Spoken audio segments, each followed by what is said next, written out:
नमस्कार आदाब, आप देख रहे हैं तिरछी नज़र न्यूज़। आज हम मौजूद हैं उत्तराखंड के लश्कर में, जहां ऑल इंडिया पत्रकार एकता एसोसिएशन बैनर तले पत्रकार मिलन समारोह आयोजित किया गया। चलिए देखते हैं एक खास रिपोर्ट। इंडिया पत्रकार एकता एसोसिएशन का जो बहुत बड़ा प्रोग्राम हुआ है, इसे लेकर आप क्या कहना चाहेंगे? आज ऑल इंडिया पत्रकार एकता एसोसिएशन का महासम्मेलन हुआ है। इस सम्मेलन में दूर दराज से काफ़ी पत्रकार आए, यहाँ तक कि मद्रास, गुजरात, महाराष्ट्र तथा मध्य प्रदेश, उत्तर प्रदेश, उत्तराखंड काफ़ी संख्या में पत्रकारों ने कल सुबह से ही इंटरव्यू कर दी थी हमारे, और इस प्रोग्राम को खूब बल दिया गया। और मुख्य अतिथि के रूप में आज़ाद अली यहाँ पहुँचे और कई अतिथि और भी पहुँचे, जिनका हम तहे से धन्यवाद करते हैं। बस एक ही मुद्दा रहा कि पत्रकारों की एकता हो, पत्रकारों को एक प्लेटफार्म पे लाया जाए, मगर हमारे पत्रकारों में एकता नहीं बन पा रही। काफ़ी प्रयास करने के बाद भी वो मज़ा, वो आनंद नहीं आ रहा है जो होना चाहिए, लेकिन हमारा प्रयास फिर भी जारी है और हम अपने मुद्दे को, अपने लक्ष्य को पूरा करने में आगे चलते रहें। ऑल इंडिया पत्रकार एकता एसोसिएशन जो है, सरकार से किस तरह की मांग करती है? सरकार से तो हम पहले भी पत्रकारों के मुद्दे पर बात की है और आगे भी कई प्रस्ताव पास हुए हैं। आज भी 10 प्रस्ताव हमने रखे हैं जो जल्दी ही राज्य और केंद्र सरकार को प्रस्ताव में भेजा जाएगा। आज जो सम्मेलन में मुख्य अतिथि के रूप में किसको बुलाया गया था? आज आदली आई थे, बहुत अच्छे उन्होंने विचार रखे और उन्होंने सहयोग के लिए अपील की है कि हम कंधे से कंधा मिलाकर पत्रकारों के साथ खड़े हैं और कभी भी हमें याद करेंगे, हम आगे कंधे से कंधा मिलाएंगे। ये कहना चाहूँगा, वाकई में एक सुंदर कार्यक्रम रहा, अच्छा कार्यक्रम रहा, क्योंकि अलग अलग राज्यों के लोगों ने हिम्मत दिखाई, आए और यहाँ पर मजबूती से सरकार से कुछ अपनी मांगों को लेकर अपना मांग पत्र भी पढ़ा। लेकिन साथ साथ मैं ये भी कहना चाहूँगा, जो आज पूरे देश में एक ठप्पा लग गया है गोदी मीडिया का, इसको हटाने की आवश्यकता है। अपने ऊपर से गोदी मीडिया का ठप्पा हटाइए, फिर देखिए सरकारें बात भी मानेंगी। और जो देश में आज चल रहा है, जाति चल रही है, गुंडागर्दी भी है, कई जगह पे देखने को मिलती है, कई जगह सरकार की मनमानी चल रही है, कई जगह देखने को मिल रहा है चुनाव निष्पक्ष नहीं हो रहे हैं, बहुत सारे इशू देश में उठाए जा रहे हैं। आज बिहार में देखिए किस तरीके से वोट काट दिए जा रहे हैं। तो ये सब मनमानी खत्म करनी है, तो जो 4 पहियों में से एक पहिया मीडिया है, चौथा स्तंभ, इसको आपको भी थोड़ा देखना पड़ेगा कि कहाँ चूक हो रही है, कहाँ भूल हो रही है। ये गोदी मीडिया वाला ठप्पा जिस दिन हट जाएगा, मैं मानता हूँ निश्चित उस दिन देश का लोकतंत्र फिर से दोबारा मजबूत होने लगेगा। आपकी पार्टी पत्रकारों के हित के लिए क्या करेगी? हमारी पार्टी ने आपके तीसरे कार्यक्रम में आज सहभागिता की है और हम शुरू से ये कहते आ रहे हैं कि वाकई में एक पत्रकार जो है वो अपनी जेब से खर्च करके, क्योंकि अपनी जेब से खर्च करके कहीं ना कहीं जनता की राजनीतिक सामाजिक आवाज़ को उठाता है, और क्योंकि वो उसका शौक होता है। क्योंकि जो कलम चलाने वाले व्यक्ति, कलम के सिपाही होते हैं, वो पैसे के लिए या तनख्वाह के लिए काम नहीं करते, उनके अंदर एक जुनून होता है। तो ऐसे जुनूनी पत्रकारों के लिए, ऐसे जुनूनी न्यूज़ चैनल, अखबारों के लिए आपकी जो मांगे हैं, हम भी उसी में अपनी राय को मिलाते हुए यही कहेंगे कि उनको सहभागिता राशि, उनकी कार्यालय, उनके हेल्थ बीमा, बहुत सारी जो आपकी इस तरीके की मांगे हैं, उनके परिवार की सुरक्षा, परिवार की कई बार होता है कि पत्रकार बुजुर्ग हो जाता है, बीमार हो जाता है, परिवार का भरण पोषण, तो बहुत सारे ऐसे इश्यूज होते हैं, सरकारों को देखना चाहिए। और उस दिन देश के लोकतंत्र को वाकई में सरकारों की तरफ से लगेगा कि वाकई में चौथा स्तंभ सरकारें भी मानती हैं और चौथे स्तंभ को सरकारों ने भी चाहे मजबूत करना, लेकिन वो देश में ऐसा रहा है, उन्हें पता है कि चौथा स्तंभ कमजोर है। इन्हें कुछ पूछो ना पूछो, इनके कुछ ठेकेदारों को पूछ लो, उनको जो गोदी मीडिया करके आज देश में बने बैठे हैं, और हमारा सारा काम बन जाएगा। इससे अलग भी चलने की जरूरत है। आपने जिन लोगों को सम्मानित किया, उनके लिए क्या कहेंगे? देखिए, वो मेहनत कर रहे हैं, अपने समाज में, फील्ड में काम कर रहे हैं। सबसे बड़ी बात है, कोई मध्य प्रदेश से आया है, कोई राजस्थान से आया है, वो वहाँ पे काम कर रहा है, लेकिन वो यहाँ तक अगर चल के आया है तो उसका जुनून देखिए, उसकी हिम्मत देखिए, वो अपने एसोसिएशन के लिए, अपने संगठन के लिए कितना गंभीर है और कितना वो चाहता है कि परिवार और बढ़े। तो ऐसे व्यक्ति का मैं दिल से धन्यवाद करूँगा। और जरूरत पड़ने पर जिस दिन हमारी पार्टी वजूद में आती है, कभी सरकार में आती है, जो आपकी सारी मांगे 100% जायज़ मांगे हैं, उनमें जो कोशिश की जाएगी सारी पूरी की जाएगी। दिलशाद अली जी के लिए आप क्या कहना चाहेंगे? दिलशाद अली जी लगातार कछुए की तरह मेहनत करते रहते हैं, वो खरगोश की तरह चलने में भरोसा नहीं रखते, क्योंकि खरगोश भाग के सो जाएगा जाके, लेकिन वो कछुए की तरह बराबर लगे हैं। पहले संगठन में कुछ लोग थे, फिर कुछ ज़्यादा लोग हुए, आज बहुत ज़्यादा लोग हैं। एक समय आएगा कि पूरे देश में एक अलग पहचान होगी इस पत्रकार संगठन की भी। शहजाद जी और आप तमाम जितने भी इस संगठन से जुड़े हैं, सबको मैं भविष्य के लिए बहुत बहुत बधाई और शुभकामनाएं। आप अपनी ओर से क्या घोषणा कर रहे हैं? क्या आपके क्षेत्र में आप इलेक्शन?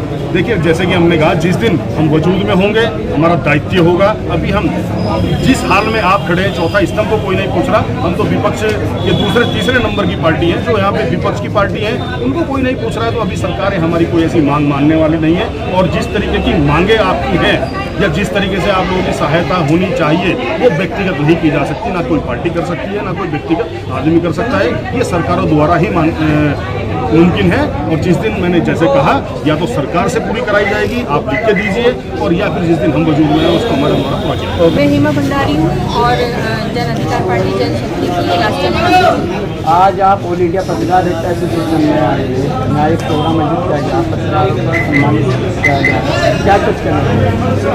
देखिए, ये जो ऑल इंडिया पत्रकार यूनियन है, इसका जो सम्मान समारोह है, इसमें जो है जितने भी पत्रकार के बहुत जगह जगह से आए हुए हैं, और बहुत अच्छा लगता है कि इतने सारे लोगों को एक साथ जोड़ा हुआ है अलग अलग जगह से। यहाँ पर जो महिला पत्रकार हैं वो भी दूर दूर से आई हैं, और ये देख के बड़ी खुशी होती है कि आज, क्योंकि एक पत्रकार ही है जो लोकतंत्र का चौथा स्तंभ है, और जो विपक्ष की बात को सरकार तक पहुँचा सकता है, और सड़क से सदन तक जो भी होता है वो पत्रकार के हाथ में होता है। आज लेखनी, जो पत्रकार की लेखनी है, उस कलम में इतनी ताकत है, क्योंकि जब स्वतंत्रता दिलाई थी तो इन्हीं लेखनी ने, इन्हीं कलम की ताकत ने दिलाई थी।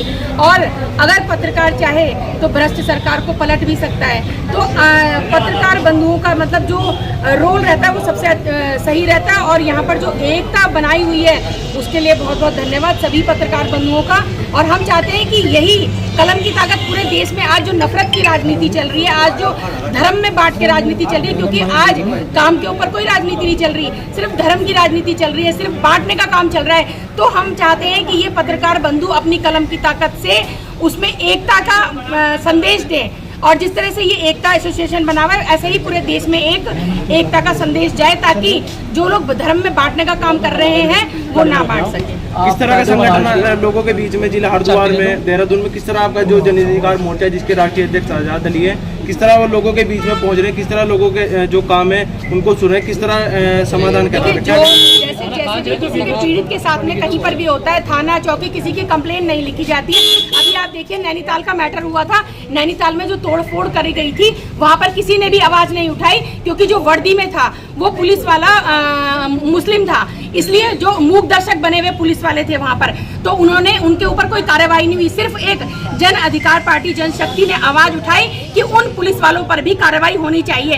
तो जहाँ पर भी किसी के साथ में अत्याचार होता है, जन अधिकार पार्टी जनशक्ति उनके साथ खड़ी होती है और हमेशा खड़ी रहेगी। पत्रकारों के हित के लिए क्या कहना चाहते हैं? देखिए, आज पत्रकारों का जो शोषण किया जा रहा है, स्वतंत्र रूप से उन्हें पत्रकारिता नहीं करने दी जा रही है, तो उनके लिए एक जो है एक गठन होना चाहिए, एक आयोग का गठन होना चाहिए, ताकि उनके हितों की बात करें, क्योंकि उनके हितों को दबाया जा रहा है। उनको, उनका जो आर्थिक शोषण भी हो रहा है, कहीं ना कहीं उनको सैलरी वगैरह नहीं मिलती है।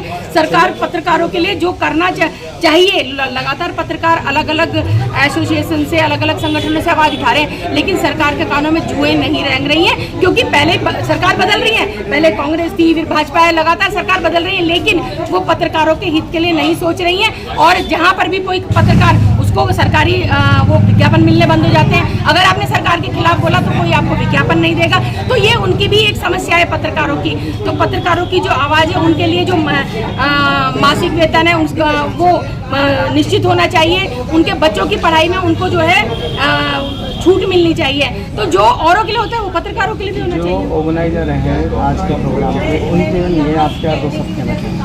देखिए, वो तो एक जो देशाज जी हैं, वो लगातार उस क्षेत्र में काम कर रहे हैं, लोगों को जोड़ने का काम कर रहे हैं और आवाज़ उठाने का बुलंद से, उनके और उनके पत्रकार जो है समाज में बहुत ही बुलंद से अपनी आवाज़ उठा रहे हैं, क्योंकि हमने पहले भी देखा था और लगातार जो वो भेजते रहते हैं, तो वो अपना काम बहुत मेरा नमस्कार, आदाब।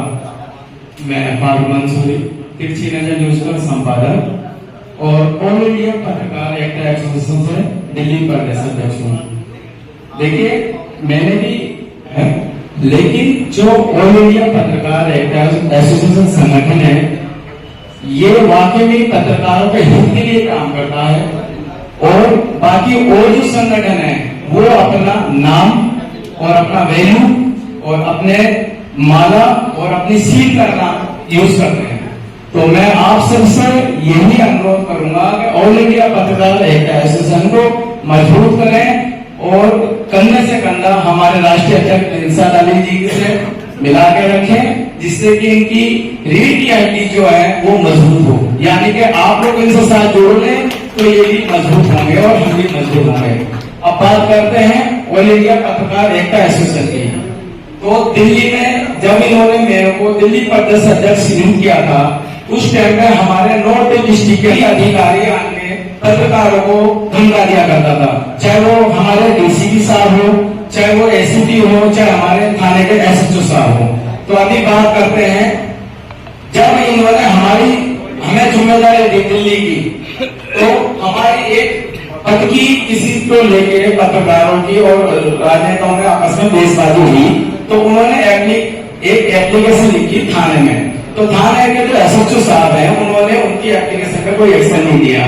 फिर उन्होंने हमें बताया और हमारी पूरी टीम जो कि दिल्ली की और नॉर्थ डिस्ट्रिक्ट की टीम थी, वो वहां गई, एसएचओ से हमें दबाव बनाया और हैंड टू हैंड हमने उनकी एफआईआर दर्ज करवा के उनको जिस समस्या के उन्होंने एफआईआर दर्ज करवानी थी उस समस्या को कोई फायदा पहुंचाया। तो देखिए, झूमने से बहुत फायदे हैं। अगर हम संगठित रहेंगे, एकजुट रहेंगे तो कामयाब रहेंगे, और अगर हम अलग अलग घूमेंगे या अलग अलग रहेंगे तो हम कामयाब नहीं हो पाएंगे।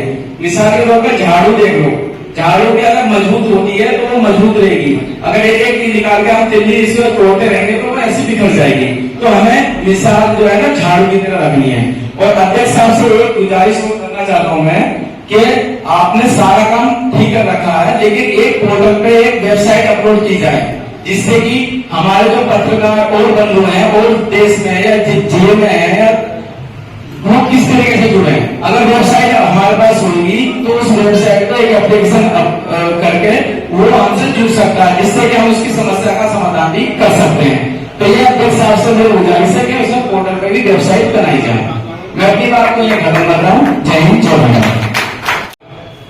इसी बीच में खबर आती है कि उत्तराखंड से परचम ले रहा है। उस परचम के बारे में हम सुनते रहे। ऑल इंडिया एक पत्रकार एकता एसोसिएशन जिनके राष्ट्रीय अध्यक्ष इरशाद अली जी थे, लोगों ने जो हमारे खास और जो हमारी टीम के लोग थे उन्होंने कहा कैसे है एक उत्तराखंड से काफी लोगों को संघर्ष कर रहे हैं, तो हमने कहा चलो हम उनसे भी मिलते हैं।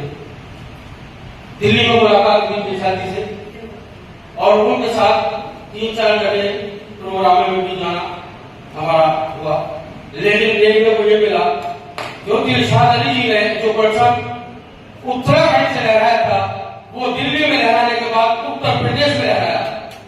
मैंने उत्तर प्रदेश से मोहम्मद असलम खान कृष्ण का डीओजी और इंडिया पत्रकार एकता एसोसिएशन का जिला अध्यक्ष मुझे बनाया गया। उसी बीच हमारा बिहार चंपारण जाना हुआ। जिस आदमी ने रात और दिन एक करके सिर्फ यही संकल्प किया कि पत्रकार एक हो जाए, क्योंकि पत्रकार जहां के भी हो, चाहे वो उत्तराखंड के हो, चाहे वो दिल्ली के हो, चाहे वो एनसीआर के हो, जहां के भी हो, किसी भी अखबार में रहते हो या किसी भी टीवी चैनल में हो, वो ये सोचते कि हम अगर दैनिक जागरण में है तो हम पत्रकार दैनिक जागरण नहीं है, या हम कृष्ण रखते हैं तो कृष्ण रखते हैं। लेकिन वो ये नहीं सोचते अखबार कोई सा भी हो, चैनल कोई सा भी हो, नाम उसका पत्रकार होता है और उसी पत्रकार को इकट्ठा करने के लिए हम एक हुए हैं। आपने देखा होगा सभी के संगठन होते हैं, चाहे व्यापार संगठन हो, चाहे किसी राष्ट्र का संगठन हो, जब तक उनमें एकता नहीं होगी तब तक उनकी कोई आवाज नहीं सुनाई। हमने भी यही कोशिश की कि हम अपने सारे पत्रकार सारे को एक करके उनके अंदर एक दूसरे की मोहब्बत बनाकर ये कहें कि अगर वो एक हो गए तो कौन सी पार्लियामेंट या कौन सा नगर पालिका या कौन सा शहर है जो उनकी आवाज ना सुने। उसे कहने की जरूरत नहीं पड़ेगी, उससे पहले उसका चेहरे का काम शुरू हो जाएगा। जो पत्रकार करके अपने काम के लिए नहीं जाता, जब भी जाता आवाम की काम के लिए जाता है। किसी व्यापारिक संगठन कोई मीटिंग में सबसे पहले हो जाता, न वो दिन देखता है, न रात देखता है, न वो सुबह देखता है, जब तक वो जिस हालत में वो बाहर चला जाता है, सबकी आवाज उठाता है। तो पत्रकार की आवाज उठाई नहीं, तो देखा है सारे सेक्टर बनते नहीं, उठाता कोई नहीं, कुछ चंद दिनों के लिए आते हैं। सिर्फ हमने फिर से कहा बेशक है आप संघर्ष करते हो, हम आपके साथ हैं। और मैं भी ये कोशिश करूंगा कि जितना हो सके, जितने हमारे भाई, चाहे हमारे उत्तर प्रदेश जिला भुवनेश्वर के हो, चाहे अलीगढ़ के हो, चाहे बिहार के हो, चाहे अगर सब में अगर मोहब्बत पैदा हो गई तो ये परचम ऐसा ही आगे लहराता रहेगा। इसी शब्दों के साथ में अपने